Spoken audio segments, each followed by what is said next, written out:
रोहित पवार म्हणाले, गुलाबी गँग 10 ते 12च्या पुढे आणि शिंदेचे 30च्या वर नाहीत असं रोहित पवार म्हणाले। महायुतीत सर्वांना एकत्र करून 120च्या पुढे जात नाही असं वक्तव्य रोहित पवारांनी केलंय। तर कर्जत जामखेडमधून मीच आमदार असणार असाही दावा रोहित पवारांनी केलाय। महाराष्ट्रात आपल्या पक्षाचे 85 आमदार निवडून आणायचे असल्याचं रोहित पवार म्हणाले। सात सर्वे म्हणतो की भाजपला 65च्या पुढे काय आमदार त्यांचे निवडून येणार नाही। अहो शिंदे साहेबांचा सर्वे म्हणतो की 30च्या पुढे ते काय येत नाही। आणि जी गुलाबी गँग आहे ते 10-12च्या पुढे काय येत नाहीत।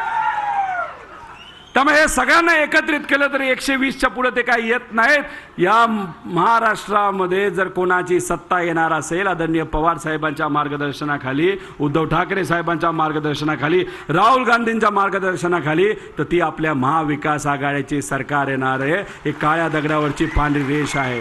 आमदार या भूमीतून परत एकदा कोण असणार तो हाच कार्यकर्ता असणार हे आत्मविश्वासाने आपल्याला सांगतो। पण आपल्या सर्वांची अजून एक जबाबदारी आपले नाते संबंध जे दुसऱ्या तालुक्यामध्ये आहेत तिथं आपल्याला सांगायचे आणि कमीत कमी आपल्या विचाराचे, आपल्या पक्षाचे 85 आमदार या राज्यामध्ये निवडून आणायचे म्हणजे आणायचे। आणि जे मित्रपक्ष असतील त्या मित्रपक्षाला सुद्धा आपल्याला पाठिंबा द्यायचा आहे आणि पाठिंबा देऊन त्यांचे सुद्धा जास्तीत जास्त आमदार आपल्याला निवडून आणायचे।